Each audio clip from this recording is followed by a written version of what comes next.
অনেকেই দেখেছেন নিউজে, এইমাত্র সংবাদ আসছে, প্রথম আলোর সংবাদ, আমাদের উসমান হাদি ভাই চলে গেছে, মারা গেছে। বুকটা যেন কেঁপে উঠল। আপনারা জানেন না, ওর আলোচনার মুড আমি হারিয়ে ফেলছি। আমি বলবো, আলোচনা করব, কিন্তু এই লোকটা দেশের একটা সম্পদ ছিল। এই লোকটা একজন প্রকৃত মানুষ ছিল।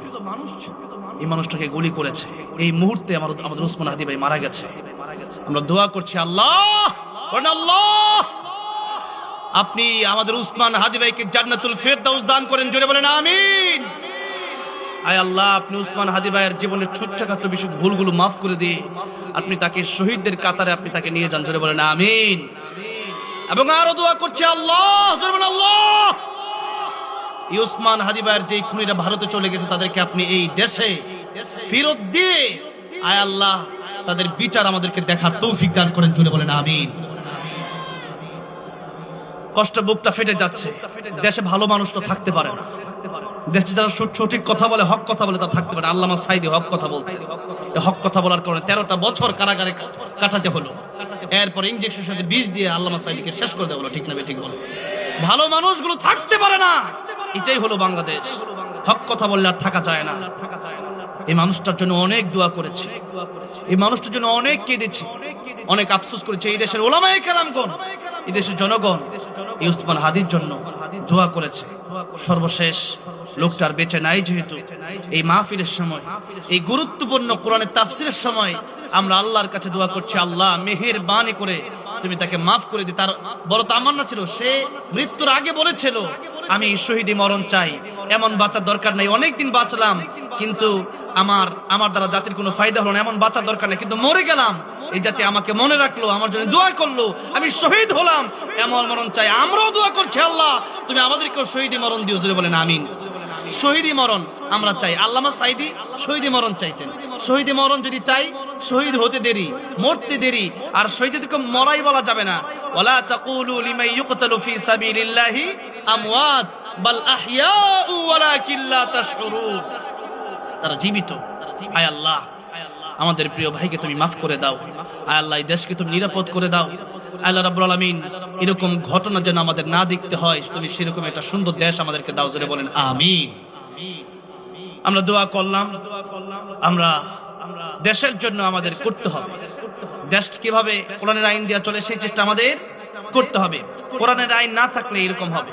বর্ডার দিয়ে সেই খুনিরা পালায় গেল কিভাবে, সেই খুনিরা পালায় যায় কিভাবে? এটা সরকারের ব্যর্থতা, এটা প্রশাসনের ব্যর্থতা। সেই আশুলিয়া হয়ে, গাজীপুর হয়ে, ময়মনসিংহ বর্ডার দিয়ে তারা পালিয়ে গেল। এত দূর হয়ে পালালো, কিন্তু তাদেরকে বর্ডার থেকেও ধরতে পারলো না। সেই জন্য উসমান হাদি ভাই যেহেতু চলে গেছে, আরেকটা কথা স্পষ্ট ঘোষণা দিতে চাই, আমরা খুব শীঘ্রই আমরা একটা আন্দোলন করতে চাই, যে আন্দোলনে উসমান হাদি ভাইয়ের খুনির বিচার বাংলার জমিনে কায়েম করতে হবে। জোরে বলতে হবে, ঠিক না ঠিক?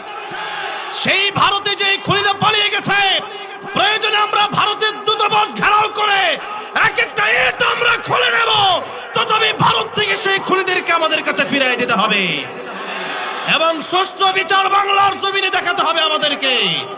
রাজি আছেন? কারা কারা দুহাত দেখতে চায়?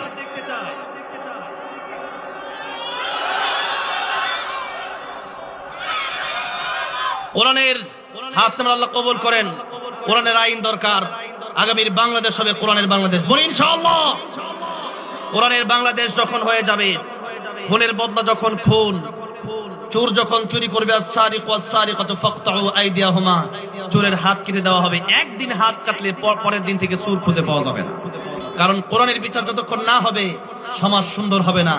এভাবেই হাদিরা চলে যাবে, এভাবেই ভালো মানুষগুলো দুনিয়া থেকে চলে যাবে, কারণ কোরআনের আইন না। এই জন্য আমরা আর শুধু ঘরে নয়, আমরা বলবো আল কোরআনের আলো সংসদে জ্বালো, আল কোরআনের আলো সংসদে জ্বালো। আমার ভাইরা, আমার বাবাজিরা, তাহলে আজকের এই জায়গা থেকে আমরা শিক্ষা নেব কিভাবে গোটা দেশটাকে আমরা কোরআন দিয়ে সাজাতে পারি, বলি ইনশাআল্লাহ। সামনের দিকে যাই। যদি একটু কষ্ট হচ্ছে, আমার ভিতরটা এখন ঠিক নাই, এরকম ভালো মানুষের জন্য আমার অনেক মায়া। প্রত্যেকটা ভালো মানুষ যখন মারা যায়, নবী বলেন তার জন্য আকাশ জমিন কান্দে। যেরকম সুবহানাল্লাহ, আকাশ জমিনে ভালো মানুষের জন্য কাঁদে, দোয়া করে, আল্লাহ এই লোকটা ভালো ছিল, তাকে মাফ করে দাও।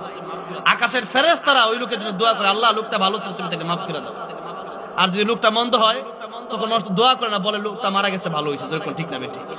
ভালো মানুষের জন্য আমাদের দোয়া করতে হবে সবসময়, এবং সিলসিলা জারি রাখতে হবে। যারা মারা গেছে এই এলাকার, প্রত্যেক বছর তাদের জন্য আপনারা বিশেষ করে দোয়া করবেন। আমরা আজকেও দোয়া করবো, বলি ইনশাআল্লাহ।